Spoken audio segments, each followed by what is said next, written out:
இது வந்து என்னோடய ஆஃப்ரிக்கன் லவ்பேர்ட் காலனி.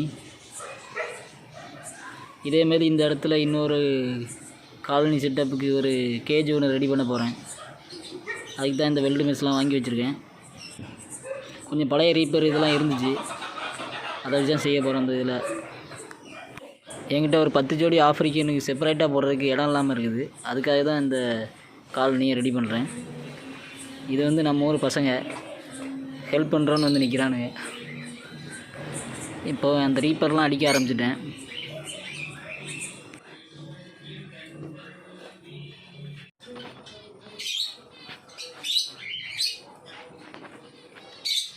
ரெண்டு நாள் அடித்தாங்க. நாங்கள் ஹெல்ப் பண்ணோம் 2 நாளாக. இப்போ நாங்கள் கூடு கம்மி ஆயிடுச்சு. நாங்கள் இப்போ கொண்டு போய் காமிக்க வரேன். இதெல்லாம் லாஸ்ட்டு வருவாங்க. இது வச்சு போட்டுக்கிறோம்.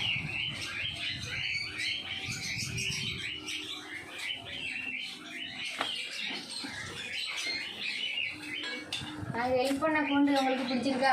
பல்ல அடித்த கொண்டு பிடிச்சிருந்தா லைக் பண்ணுங்கள், பிடிக்கிறதுனால லைக் பண்ணுங்கள், ஷேர் பண்ணுங்கள், சப்ஸ்கிரைப் பண்ணுங்கள்.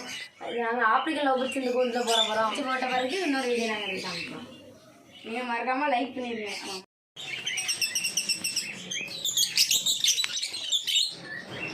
இதில் வந்து ஆஃப்ரிக்கன் ரிங் வெரைட்டியும் இருக்குது, பீச் வெரைட்டியும் இருக்குது. எல்லாத்தையும் இப்போ மொத்தமாக தான் போட போகிறேன். இன்னும் கொஞ்ச நாளில் ரிங் வெரைட்டிக்கு மட்டும் தனியாக ஒரு கூடு ஒன்று ரெடி பண்ணிடுவேன். இந்த பேர்டு எல்லாத்தையும் தான் அந்த கேஜுக்குள்ளே கொண்டு விட போகிறேன். கேஜ் கொஞ்சம் பெருசாக இருக்கிறதுனால அந்த கூண்டு உள்ளே போக மாட்டேங்கி, அதனால் ஒரு சின்ன கூண்டில் மாற்றி அதுக்கப்புறம் அந்த கூண்டுக்குள்ளே போய் திறந்து விட போகிறோம்.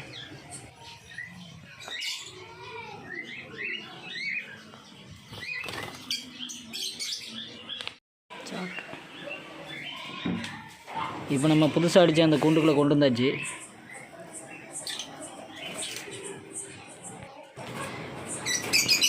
எதுக்காக இந்த கூண்டு அடித்தேன்னா, பீச் வெரைட்டிக்கும் செப்பரேட்டாக அதுமாரி கூண்டு வச்சு நம்மளால் பராமரிக்க முடியல.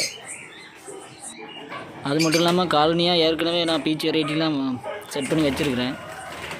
அது ரிசல்ட்டு நல்லா தான் இருக்குது. அதனால தான் இதையும் அதேமாரி செட் பண்ணிடலான்னு ரெடி பண்ணியிருக்கேன்.